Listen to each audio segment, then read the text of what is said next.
Okay, welcome. So I am super excited to have you all back here. Before we get started, I just want to preface by saying at the end, I'm going to, oopsies, open up the open up the room for any questions. So if anybody has any questions or anything, or if anything comes up today or from last day that you are curious about, please drop them in the chat. Which let me open so I have that.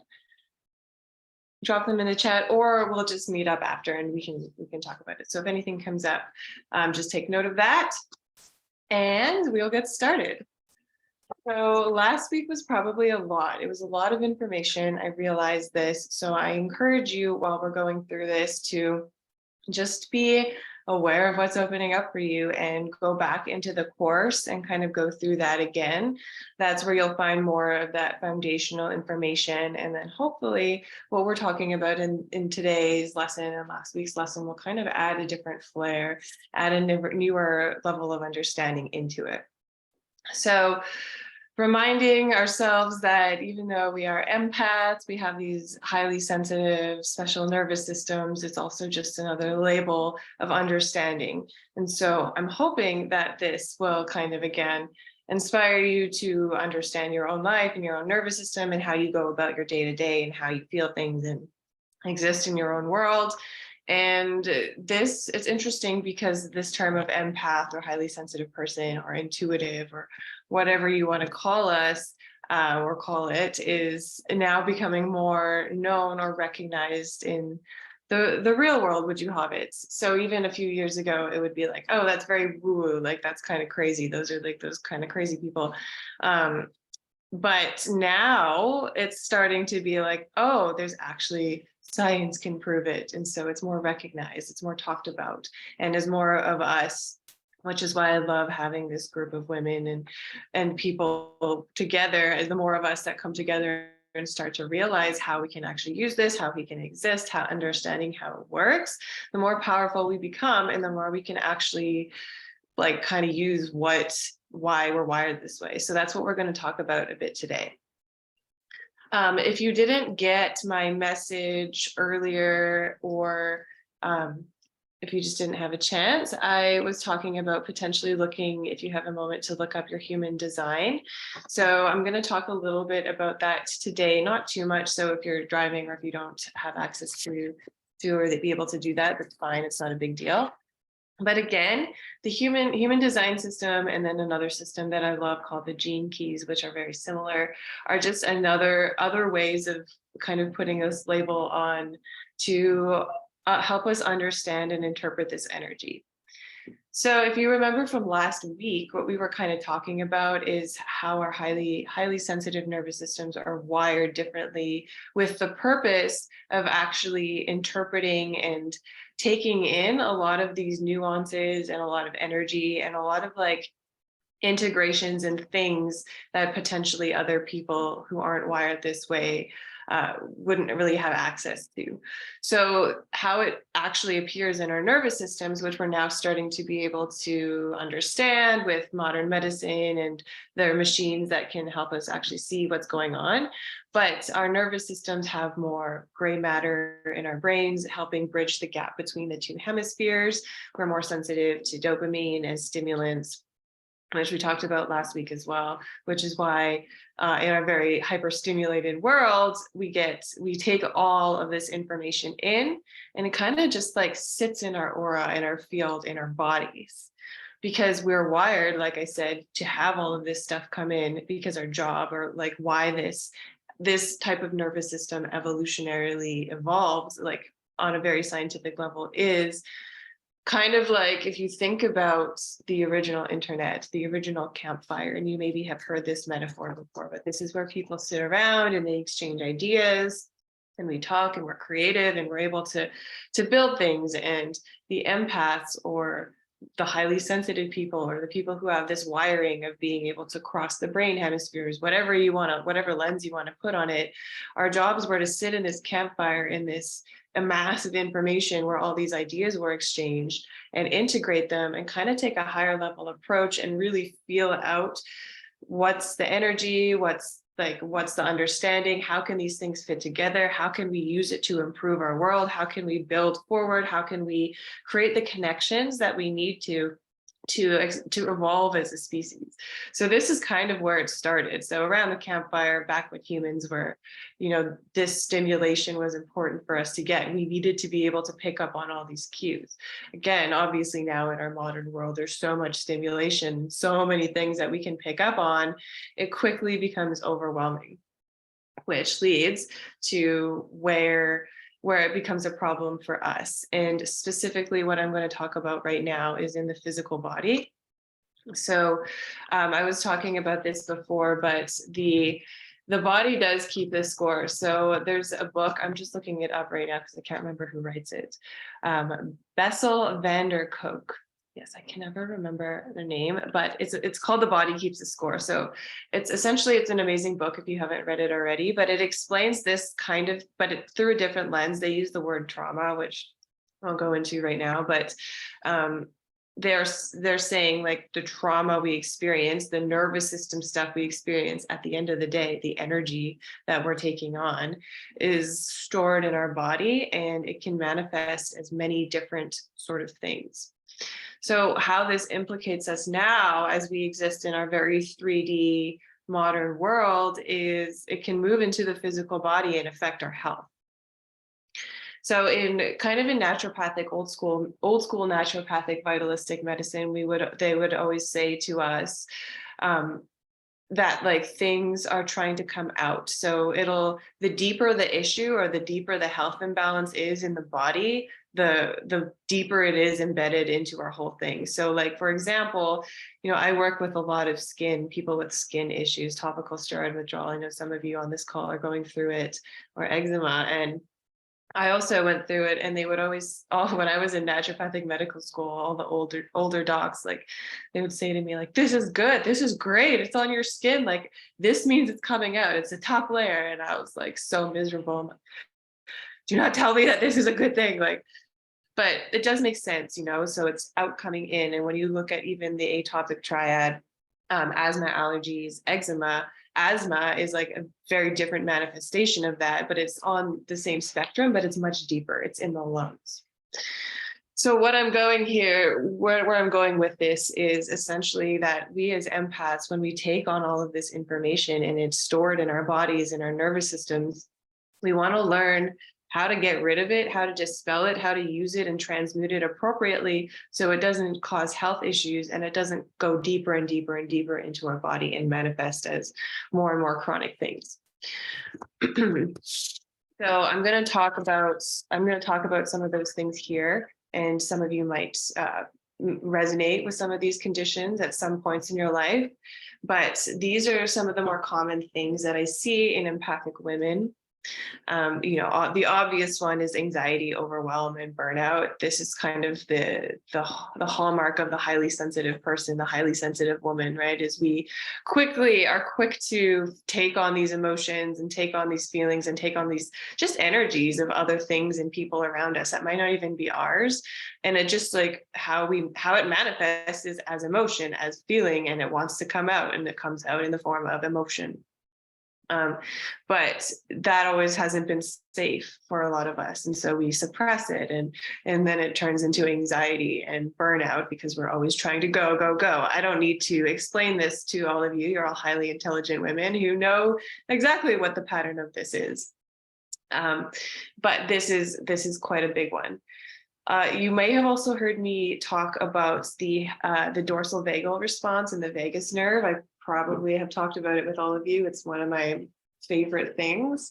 But again, kind of bridging the gap into the nervous system and the empathic system. What happens for most of us is that when we hit a point of stress, when we're stressed out all the time, our fight or flight system is going, our sympathetic system is going. Eventually we hit a point of like unsustainability, and our body is like, nope, you cannot do this anymore. This is actually a very, very ancient primal response, the play dead response. or the dorsal vagal freeze response. So in our modern world, when we're stressed out all the time, when we're overwhelmed, when we're anxious, our bodies are on high alert, and then this response gets triggered. Our vagus nerve is like, our vagus nerve is the nerve that is in control of this response. It says like, no more, you're unsustainable, you're gonna, like, no, you need to go into play dead, you just need to stop. So it pulls this emergency brake. But the problem is, our conscious brains, we can override this kind of, we keep our foot on the gas. So our foot's on the gas, the emergency brake is pulled. Our vagus nerve is like, stop, you're gonna run into problems, but we're still going. We're still intaking this energy. And as empaths, our nervous systems are getting more and more like dysregulated. And this is when we hit the point of what we call the freeze response. So the freeze response, aka dorsal vagal shutdown, is the sort of medically term you want to call it. But what it is this state of like complete dysregulation when you're not able to function really, but you're not stopping. And it's like almost a detachment. So primarily, your subconscious brain wants you to play dead. So this is when you maybe will resonate with like, you just want to go sit in the corner and put your head in the blanket and like stare at a wall. You literally can't function. If someone asks you a question like, what's for dinner, like you literally can't. It's like a deer in the headlights situation. So a lot of empathic, high achieving women will kind of exist in this state, and we'll kind of go in and out of it. You know, maybe we'll regulate for a bit. We'll do all the tools. We'll be able to move our body into a state of where this dorsal vagal response isn't engaged per se. But it's raining really hard, so hopefully it's not too irritating. But so this dorsal vagal response isn't engaged, but if you get like a little bit triggered or a little bit of stress comes, you can start to see when you dissociate. So this is a problem. This is more of like the nervous system translating into the physical body, which actually we will be talking about in March. That's our March module. But for now, just know that this can happen. So it starts as anxiety, it moves into the dorsal vagal response, which might look like dissociation, depression, whatever you call it. We'll talk more about it later. Another thing that can manifest from being an empath is things like, again, allergies, eczema, topical steroid withdrawal sensitivities. This includes like food allergies, environmental allergies. If you're the type of person that literally like can't handle cigarette smoke or perfume or strong smells or chemicals, potentially, again, a physical manifestation of not being able to handle this onslaught of stuff, of just being highly sensitive. Chronic fatigue, energy imbalances. This is a really interesting one because, I mean, again, we take on the energy and our nervous systems are just like become overwhelmed and exhausted by all of this information and energy coming in. But when we hit a point of like chronic fatigue syndrome, where it's a problem, or even when we have the label like fibromyalgia or stuff like that. One of the other terms for chronic fatigue is myeloencephalo syndrome. I don't know. It's basically saying that like the sheets of the nerves in the nervous system are inflamed, and it's causing that pain, that chronic pain, causing that chronic fatigue because the actual nervous system is inflamed. And so this is a really good example of when we let that condition, that stuff go really, really, really, really deep in the body, like our nervous system, our spine, our brain, that's the most protected part of our physiology.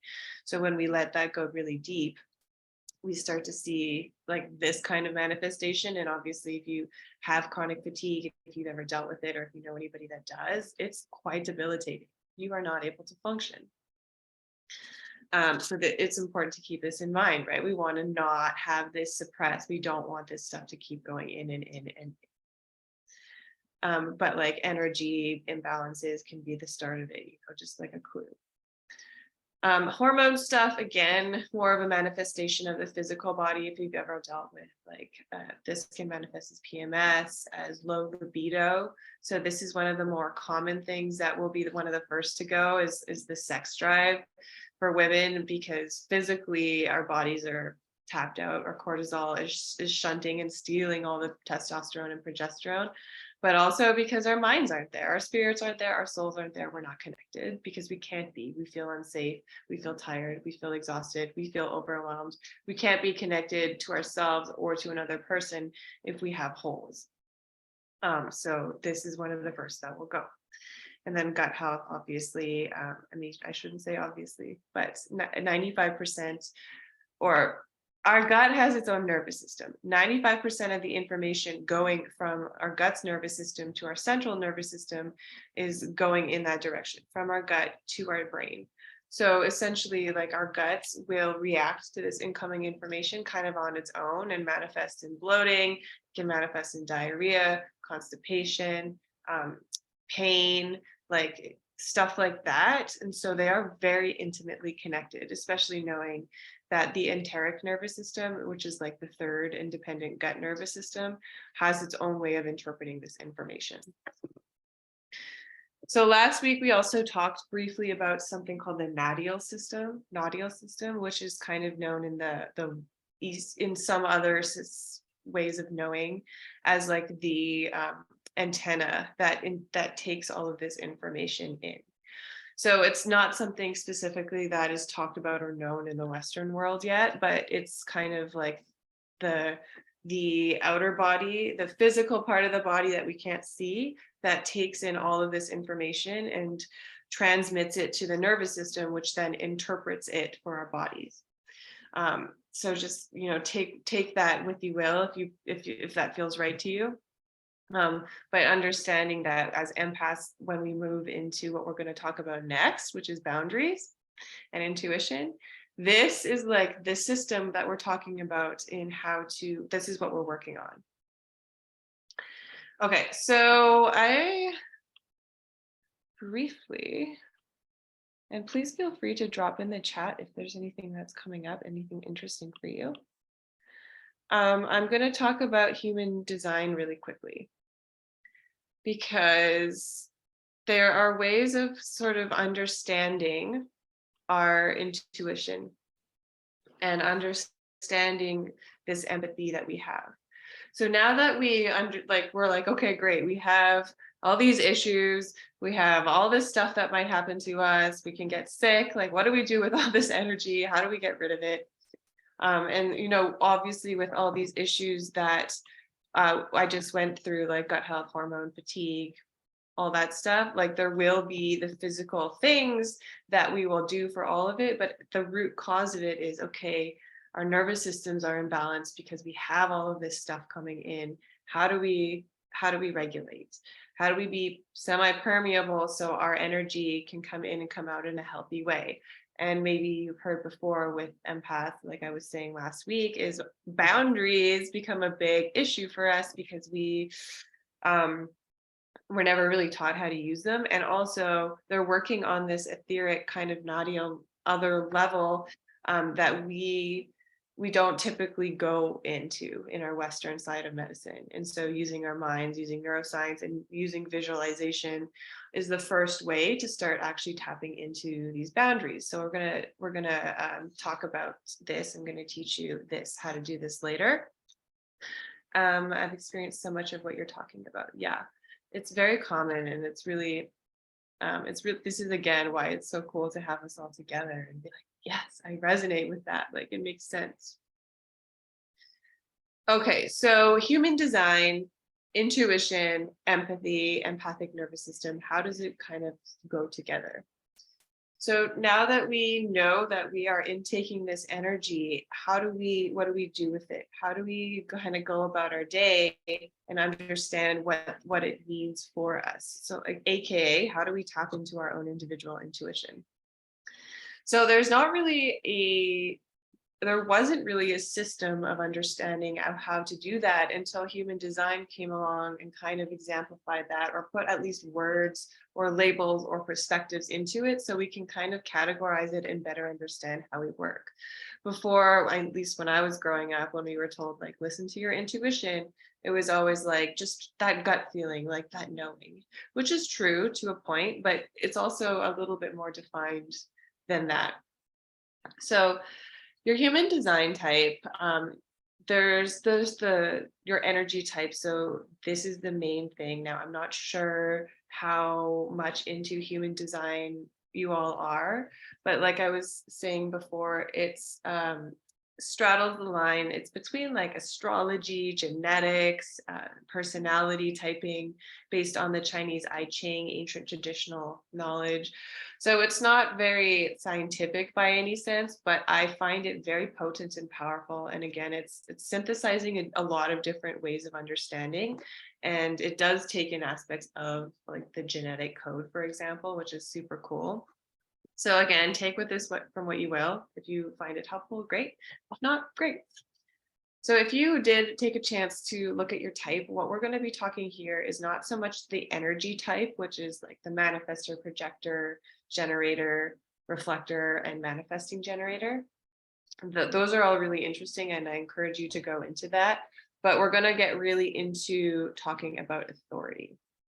So yes, as Ariane was saying, sacral authority. So we kind of touched on this last week, but I'm going to do a deeper dive here. So if you have your chart up, if you pulled it up, and if you're looking at your authority type, there are 7 authority types.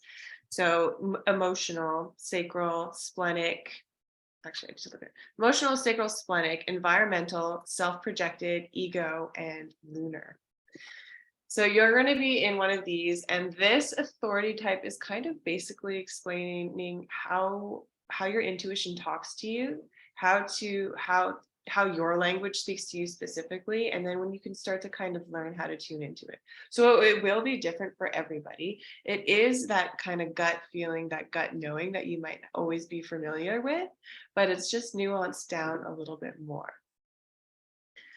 So if you are an emotional intuition person, an emotional authority, it's really important for you to feel the feelings around whatever is going on right now. So this might be, and I should say with human design, it's very broad. So it could be like how you're feeling in general, the relationship you're in, or who you're talking to, or should you do this thing? It's just kind of feeling in. So as an empath, tuning into all of this stuff and energy around you, you want to really be asking, what is mine? What's mine and what's not? So learning how to tap into these very specific intuitive clues for you will kind of help you start to decipher this. Okay, so for emotional intuition, your emotions are going to be a guidepost to helping you understand what's going on. It's really important for you to actually take the time to feel fully what is happening around in the situation. And I would say if you have an emotional authority, do not actually like commit or make that decision until the emotion feels neutral for you. It doesn't feel charged anymore. If you're still feeling a lot of emotional charge around whatever the situation is, then you're probably it's not done processing yet. So the intuitive thing is like just let that move through a little bit longer. Now, if you're a person with a sacral authority like Ariane, you're really here, like it's the sacral area is your root. It's responding, it's reacting to things. And so you want to do things that are like a full body yes for you. Like you want to feel it in your core. So this is more of the traditional kind of gut feeling of what we've been taught as intuition, is just like, yes, it's a yes, I know it all the way. Okay, so if this is you, then honor that. If you don't feel that it's like completely right, it's not. And this might, honestly, all of these things, that this might be kind of hard to hear. It might be hard to process as you're going through and you're like, oh, I'm a sacral authority. And I know that that's not right. And now I know that, but I wanted it to. And that also sucks too. So it is kind of about calling that out. So if you're a splenic authority, so I'm a splenic authority. The spleen in Chinese medicine and in some systems of medicine is the like the oldest system of knowing, they would say. It's kind of like that whisper. It's very similar to the sacral in the sense it's like it's just there, it's knowing, but it's kind of elusive. Like it's like immediate. So it's like I meet this person and I might immediately know if it's the right thing or the right situation. But it's if I don't listen to that right away, it might be gone. And then I can easily talk myself out of it. So if you have a splenic authority, it's like, don't bullshit yourself kind of thing. And pay attention to that quick hit. Environmental intuition. So if you have this type of intuition, you might have to dive a little bit deeper into your human design, but you take things in basically according to your open centers, which I won't get into too much, but basically it's you want to use your environment as a mirror. So the things that are showing up for you, talking to people and having them kind of reflect back to you, it can be really helpful here.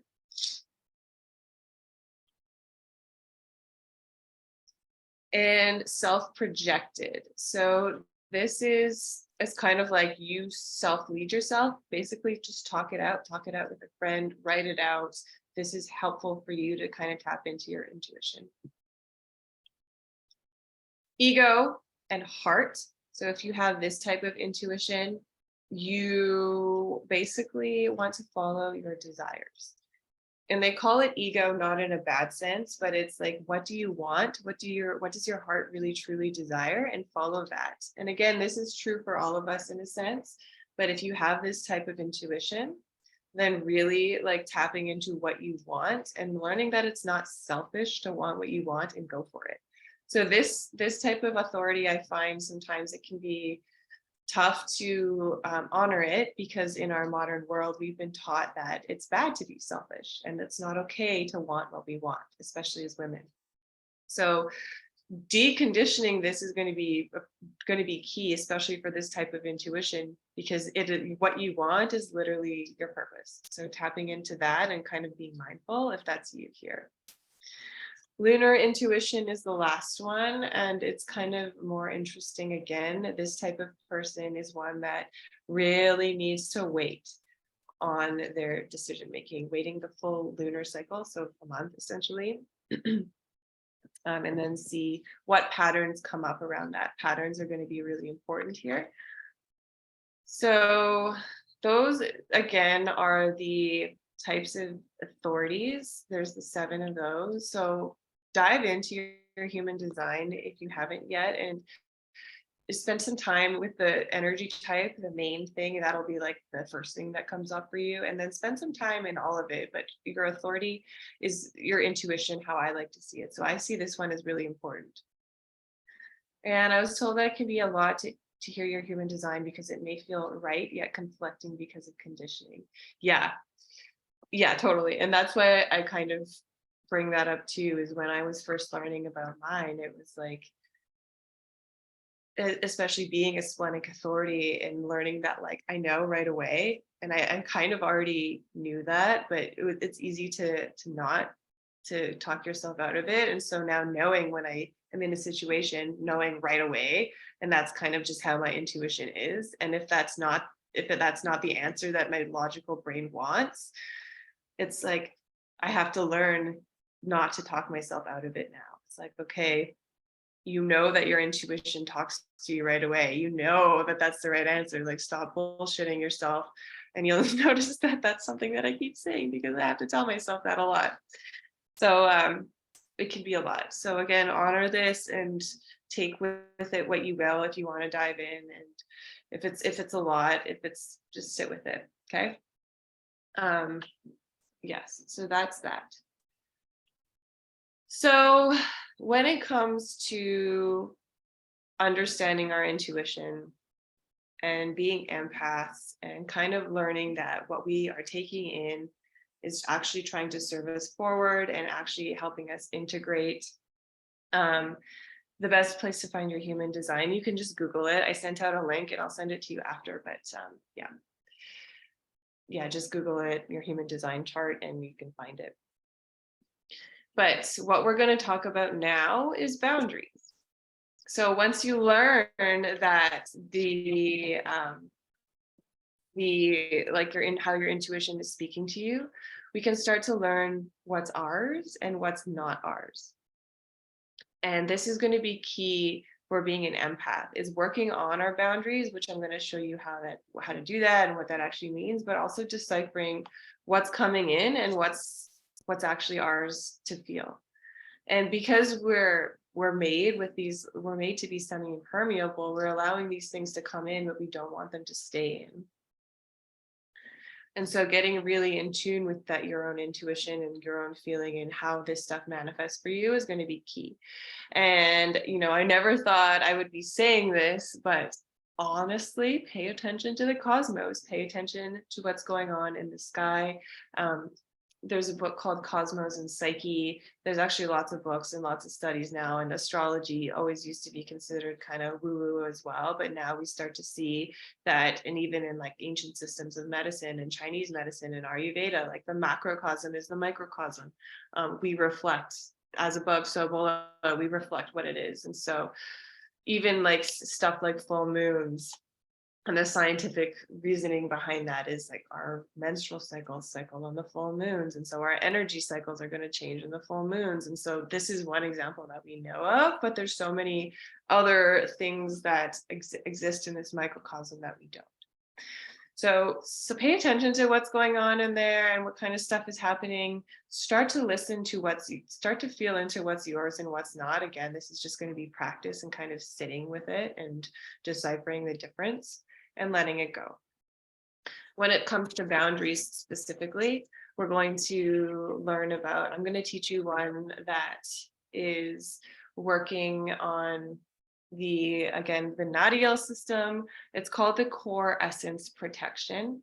And so again, when I was talking about, when I talk about boundaries, we're working in a realm that the Western world is starting to understand in the terms of like visualization and neuroscience, and using the actual, like using visualization to rewire our brains. And so this is how we work on the boundary system as well, is we're tapping into a visualization cortex, and we're going to work on the actual boundary system of a more energetic sense. And so this is that system that is letting stuff in and helping stuff go out. So I'm going to teach you one that I learned. Again, it's called the core essence meditation. The beginning of it, and if you're in some of my other meditation programs, Stop the Scratch, you might be familiar with the 3-2-1 method, but it's kind of akin to hypnosis. So if we're going through and you're like, the heck is she talking about? What I'm trying to do is we're going into this meditation, and with the point of any meditation is to get your brain into an alpha wave state or a theta wave state, but right now we'll just go into alpha. And what that means is all of your brain waves are syncing at a frequency level that we call alpha level. So this, again, because of modern technology now, we know that our brains function on electricity, and they are syncing all together. Our brainwaves all sync together. When they go out and they cause chaos and they're out of sync, this is what we call a seizure. So normally our brainwaves are all syncing together in certain frequency bands. So for example, when we're sleeping, the waves are slower. When we're awake, the waves are faster. When we're meditating, the waves are in something called alpha or theta wave state. This is the state that they think is now able to connect to our subconscious brain and potentially to the manifestation and to the world at large. And so this is where we're trying to get when we get into a meditative state. So what I do in most of my meditations is I'll take you through a method to get you into that, hopefully drop you in. It's not exactly a hypnosis, like you should still be conscious, active. You just will feel more like you're meditating. And then we're going to get into a visualization. So the brain, when we are visualizing things, works best when you have very vibrant, vivid, almost silly, comical visualizations. And so when we're going through this, like at one point, I'll tell you to visualize a big pink cloud or whatever it is. Like it sounds silly, but this is how our brain interprets and understands information through metaphor and through story. This is just how it is. And so we use that again. Okay, so yes. Does anybody have any questions before I teach you the meditation for boundaries?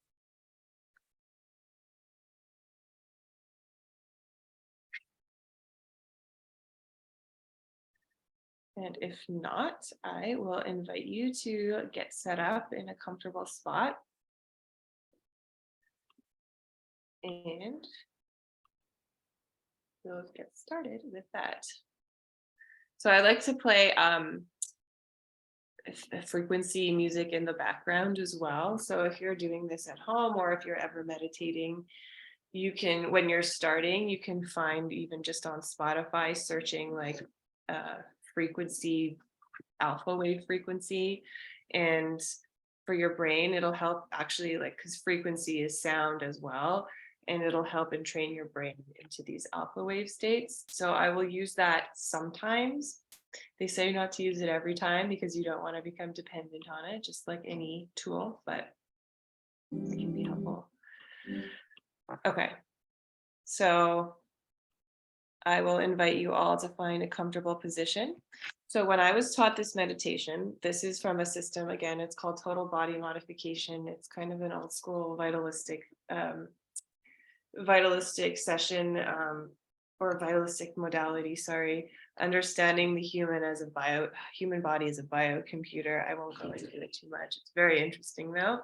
But for this meditation, I was always taught to keep your hands in kind of a locked position, and this is to symbolize locking in your energy. So how they would do it is lock your thumbs together and then just put your middle finger kind of like this, and then hold it over your stomach, over your solar plexus. You don't need to do it specifically, but I think the intention is just to kind of lock your energy in. So even if you just visualize that, that's cool. Okay. So I will invite you all to come into a comfortable position wherever you are at.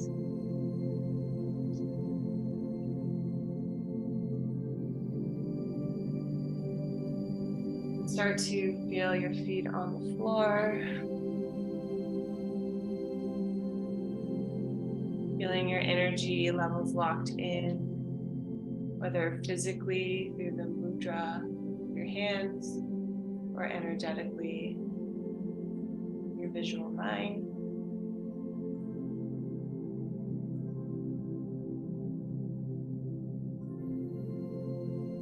And this following meditation was developed in the 50s by Dr. Viktor Frank. It was practiced every day with the intention of clearing our energetic fields and sealing up our boundaries. It serves to cleanse our energetic and luminous body and shield us from outside attacks and negative energies. So this is what we are trying to do as empaths: protect our nervous systems and allow good energies in while recognizing what is ours to move through.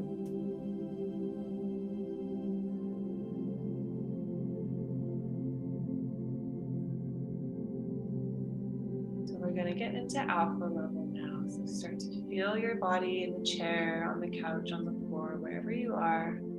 Taking a deep breath in through your nose and out through your mouth. Deep sigh. Inhale and exhale.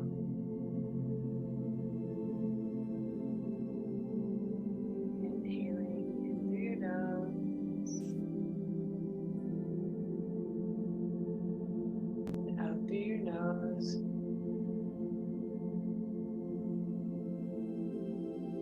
Starting to arrive here.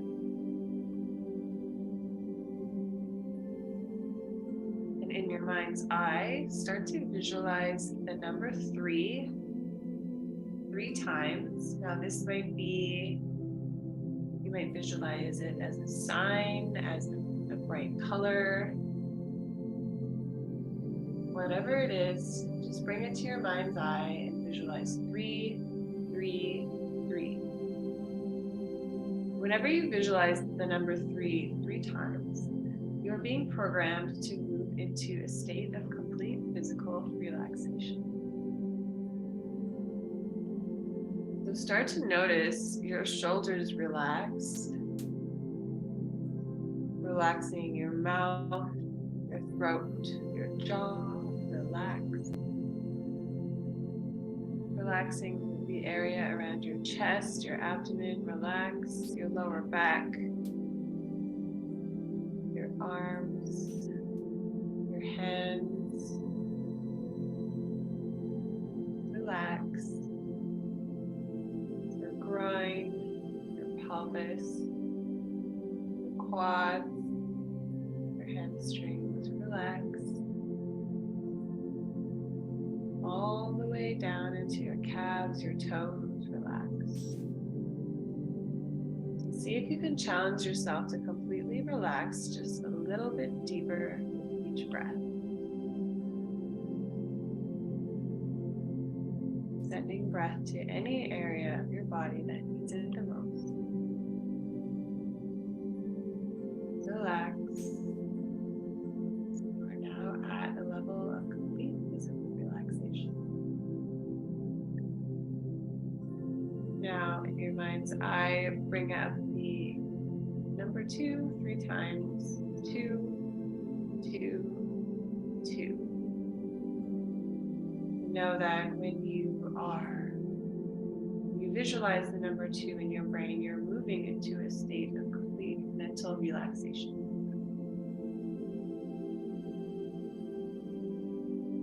So when you're here, just bring into your mind's eye a state, a place, a person, a situation that you feel completely calm and safe and at ease.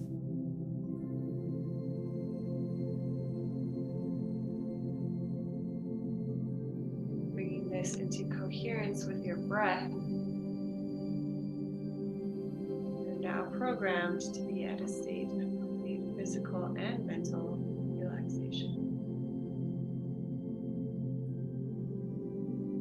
And now in your mind's eye, visualize the number 1 3 times.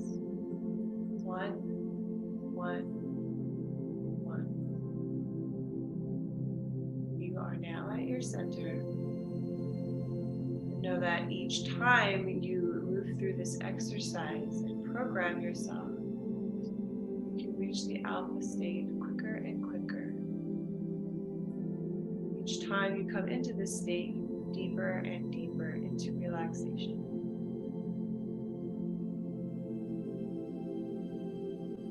Now begin to visualize a hot, bright, white flame right behind your sternum.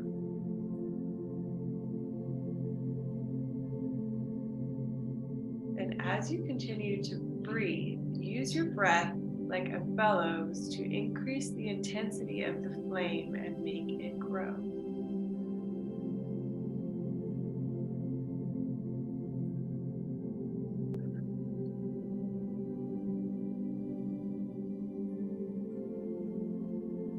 As it enlarges, watch it grow into a ball. And then turn in on itself in a centripetal fashion, continuing to increase the intensity as it becomes more and more dense. If you're having a hard time visualizing a white flame, you're welcome to do the same with any other color or shape or even a tone or feeling. This is more intuitive.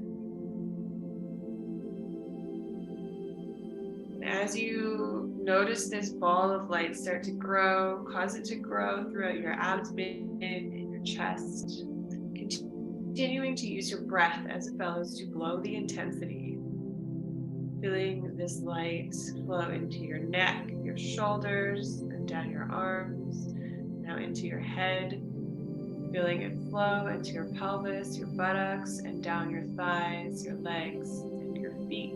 Filling every single nook and cranny with this light. Feeling it grow hotter and brighter as you use your breath to fan it. Now continue to build the brightness and intensity of this light as it fills your body from the original source behind your sternum. Begin to let this light pass beyond your skin, filling the area around your body. Feeling it start to cleanse not only your body, but the space around you.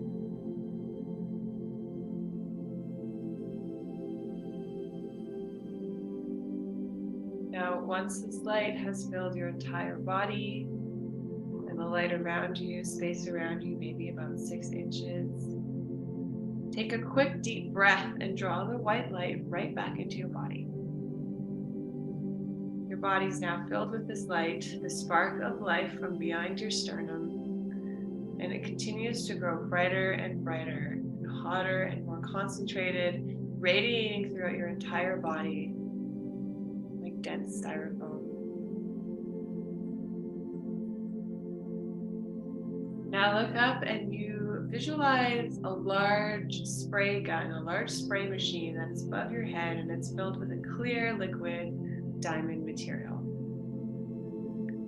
It starts to spray you with this liquid material, and it feels warm and comfortable. And as it sprays you, it becomes paper thin, fully flexible, breathable armor and protection for you. Visualize it spraying every nook and cranny behind your ears, in between the webbing of your feet, underneath your toes. This fully breathable diamond armor. And then as you're fully covered, you look up and you notice there's another spray machine duster above your head. This time it's covered or is filled with a luminous gold liquid. It does exactly the same thing, spraying your body, getting into every single nook and cranny, the webbings of your fingers, underneath your armpits. No spots are missed. This warm gold armor you feel it become paper thin, flexible, breathable, and you know it's protecting you as it's absorbed into your energy in your body.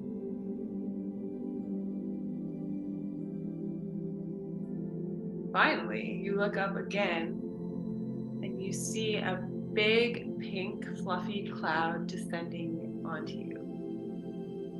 If you don't want it to be pink, that's cool too. Any color, frequency that feels good to you and aligned with you, make it that.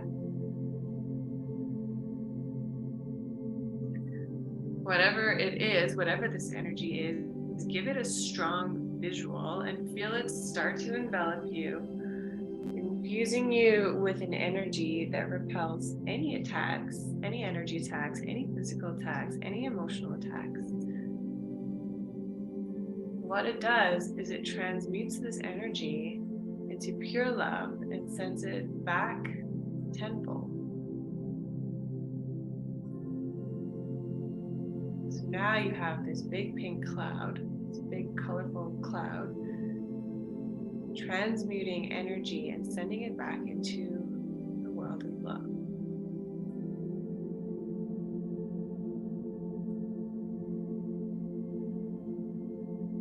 Now take a couple seconds here to feel how it feels to have all of that stuff burned off that wasn't yours, and to now have 3 levels of protection protecting you.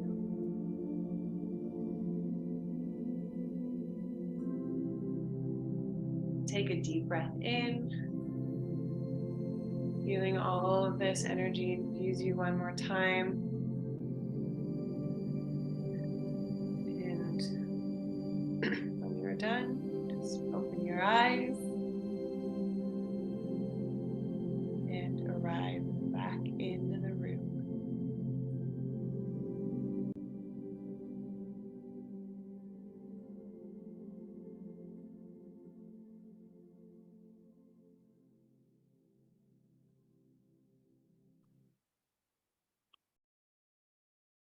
Okay, welcome back, everybody. So that is the core essence visualization exercise that I used to help kind of visualize my boundaries.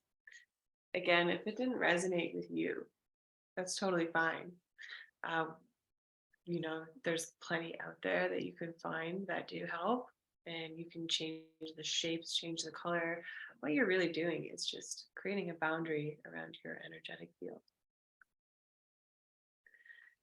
Okay. Does anybody have any questions, have any comments, anything that's come up? I always realize that ending on a meditation and then encouraging stuff to come back isn't always the best idea. But I will send you that human design link. If anything else comes up, feel free to pop in. I'll hang out here if you have to go or if you're ready to go. Thank you for joining. I encourage you again to watch the replay, watch the rest of the course, kind of let this stuff integrate, do some journaling, and see what comes up for you. I'm always here if you have any questions or need support. Yes, gladly. Take it on. Okay.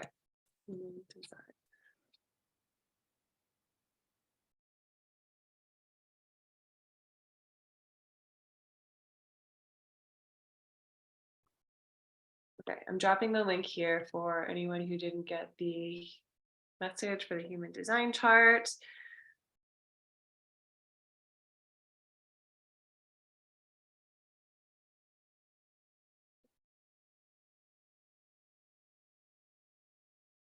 Hi, everyone.